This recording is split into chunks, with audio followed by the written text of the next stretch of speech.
एक छोटे से कस्बे में कबीर नाम का एक लड़का रहता था।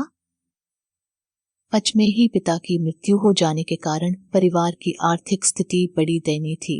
कबीर की माँ कुछ पढ़ी लिखी जरूर थी, लेकिन उतनी पढ़ाई से नौकरी कहाँ मिलने वाली थी। सो घर घर बर्तन मांज कर और सिलाई बुनाई का काम करके किसी तरह अपने बच्चे को पढ़ा लिखा रही थी। कबीर स्वभाव से थोड़ा शर्मीला था और अक्सर चुपचाप बैठा रहता था।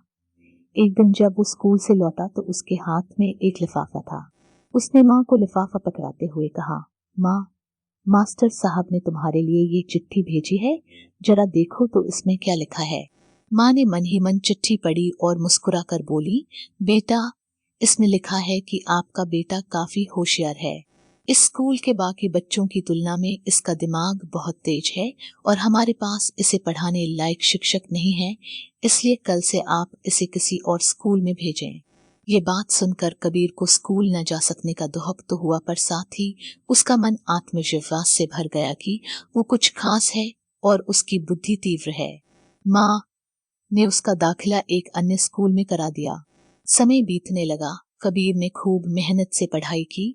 आगे चलकर उसने सिविल सर्विसेज परीक्षा भी पास की और आईएएस ऑफिसर बन गया। कबीर की माँ अब बूढ़ी हो चुकी थी और कई दिनों से बीमार भी चल रही थी और एक दिन अचानक उनकी मृत्यु हो गई। कबीर के लिए ये बहुत बड़ा आघात था। वे बिलख बिलख कर रो पड़ा। उसे समझ नहीं आ रहा था कि अब अपनी माँ के बिना वो कैसे जिएगा। रोते रोते ही उसने माँ की पुरानी अलमारी खोली और हाथ में उनकी माला, चश्मा और अन्य वस्तुएं लेकर चूमने लगा। उस अलमारी में कबीर के पुराने खिलौने और बचपन के कपड़े तक संभाल कर रखे हुए थे। कबीर एक एक कर सारी चीजें निकालने लगा और तभी उसकी नजर एक पुरानी चिट्ठी पर पड़ी। दरअसल ये वही चिट्ठी थी जो मास्टर साहब ने उसे 18 साल पहले दी थी। नम आंखों से कबीर उसे पढ़ने लगा। आदरणीय अभिभावक, आपको बताते हुए हमें अफसोस हो रहा है कि आपका बेटा कबीर पढ़ाई में बेहद कमजोर है और खेल कूद में भी भाग नहीं लेता है। जान पड़ता है कि उम्र के हिसाब से कबीर की बुद्धि विकसित नहीं हो पाई है, अतः हम इसे अपने विद्यालय में पढ़ाने में असमर्थ हैं। आपसे निवेदन है कि कबीर का दाखिला किसी मंद बुद्धि विद्यालय में कराएं अथवा खुद घर पर रखकर इसे पढ़ाएं। सादर प्रिंसिपल। कबीर जानता था कि भले अब उसकी माँ इस दुनिया में नहीं रही, पर वो जहाँ भी रहे उनकी ममता, उनका आशीर्वाद सदा उस पर बना रहेगा। भगवान सभी जगह नहीं हो सकते, इसलिए उसने माएँ बनाई।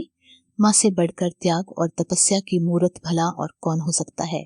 हम पढ़ लिख लें, बड़े होकर कुछ बन जाएं, इसके लिए वो चुपचाप ना जाने कितनी कुर्बानियां देती है। अपनी जरूरतें मार कर हमारे शौक पूरा करती है।